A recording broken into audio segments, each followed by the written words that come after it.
ओम नमः संभवाय मयो भवाय च नमः। नर्मदा देव्यै नमः। हाँ आत्मीजनों, आज हम आपके सामने शिव पुराण लेकर के आए हैं और शिव पुराण में भी उमा संहिता में इसका वर्णन आता है श्राद्ध का। अभी हम विगत कुछ दिनों से आपको पुराणों के विषय में बता रहे हैं कि पुराणों में भले संक्षेप में चर्चा हो पर श्राद्ध की चर्चा विशेष रूप से की गई है। तो हमने आपको अभी तक स्कंद पुराण, देवी भागवत पुराण, अग्नि पुराण, लिंग पुराण और साथ में हरिवंश पुराण, ये पुराणों के बारे में आपको उनके पुराणों का समय समय पे चर्चा करते रहे हैं। और आज बड़ा श्रम साध्य विषय है भाई, बड़ा खोज करके हमने शिव पुराण लाए हैं। और शिव पुराण में उमा संहिता में देखिए भीष्म का युधिष्ठिर का संवाद है। तो युधिष्ठिर कहते हैं कि हे पिता, में पुष्टि चाहने वाले पुरुषों को किस प्रकार पुष्टि प्राप्त होती है, कौन सा कार्य करने से मनुष्य दुखी नहीं होता, अब मैं सुनना चाहता हूँ। सूत जी बोले, इस प्रकार युधिष्ठिर के पूछे जाने पर धर्मात्मा भीष्म ने वहाँ बैठे हुए श्रोताओं से कहा। भीष्म बोले, हे युधिष्ठिर, जो मनुष्य प्रेम से श्राद्धों को करता है, उन श्राद्धों से प्रसन्न हुए पितर श्राद्धकर्ता का सब प्रकार से कल्याण करते हैं। यानी श्राद्ध से हर प्रकार का कल्याण होता है। ये देखिए शिव पुराण कहता है, ये दर्द श्रेष्ठ फल की इच्छा रखने वाले मनुष्यों, पिता, पितामह, प्रपितामह, इन तीनों का पिंडों से श्राद्ध करते हैं।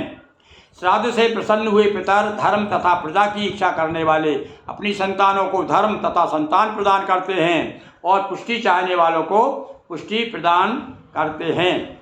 युधिष्ठिर बोले, पिता, मैं किन्हीं के पितर स्वर्ग में निवास करते हैं, किन्हीं के नरक में निवास करते हैं। प्राणियों को कर्मफल भी नियत रहता है। उन पितरों को श्राद्ध के द्वारा किया गया पिंडादि किस प्रकार प्राप्त होता है, नरक में स्थित हुए पितर किस प्रकार से फल देने में समर्थ होते हैं। मैंने सुना है कि देवता लोग भी स्वर्ग में पितरों का श्राद्ध करते हैं, मैं सुनना चाहता हूँ, विस्तार पूर्वक बताइए। तो इस प्रकार से वो प्रश्न करते हैं और भीष्म जी कहते हैं, अब थोड़ा सा ये चर्चा और कर लेते हैं कि हे शत्रु का दमन करने वाले युधिष्ठिर, इस विषय में अन्य लोग को प्राप्त हुए मेरे पिता ने जैसा कहा है, उनसे मैंने जैसा सुना है, सारा इतिहास मैं तुमसे कहता हूँ। अब उन भीष्म पिता में अपने पिता की बात बताने लगे। किसी समय जब मैं श्राद्ध काल में पिंडदान देने लगा, तब मेरे पिता ने भूमि का भेदन करके अपने हाथ में पिंडदान ग्रहण करना चाहा। अब देखिए आप, ये भीष्म पिता में कह रहे हैं भाई कि जब मैं श्राद्ध कर रहा था, मेरे पिता का हाथ निकला उसमें से पृथ्वी का भेदन करके, पृथ्वी को फोड़ करके, और मैं तुमसे मैं पिंडदान ग्रहण करना चाहा उन्होंने, तो किंतु ऐसा विधि नहीं है तो पिंड हाथ में दे दिया जाए, इसलिए मैंने कुशाओं पर ही पिंडदान किया। कहता आप देखो, इससे स्पष्ट हो गया, अपन लोग जो है रेत बिछा करके उस पर कुशा बिछाते हैं, उस पर पिंडदान किया जाता है। तो यहाँ पर भीष्म जी खुद कह रहे हैं कि मैंने अपने पिता का जो पिंड मांग रहे थे हाथ में न दे करके कुशा पर रख दिया। इससे संतुष्ट हुए मेरे पिता मुझसे मधुर वाणी में बोले कि हे अनग, हे भरत श्रेष्ठ, मैं तुमसे संतुष्ट हूँ, तुम्हारे जैसा धर्मात्मा विद्वान प्राप्त कर सचमुच भाग्यशाली हूँ। हे पुरुषोत्तम, तुमसे मुझे ऐसी आशा थी, तुमने उसी प्रकार मुझे तार दिया।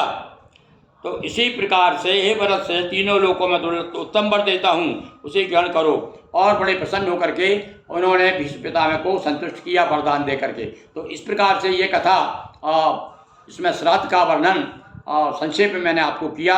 ये शिव पुराण का वर्णन है। आज मैं आपको यह आपके सामने प्रस्तुत किया है और निश्चित रूप से आपको जानकारी होगी कि देखिए हमारे अन्य पुराणों में भी श्राद्ध के विषय में क्या क्या वर्णन आता है और इससे भी आप लाभान्वित होंगे, ऐसा मेरा विश्वास है। धन्यवाद।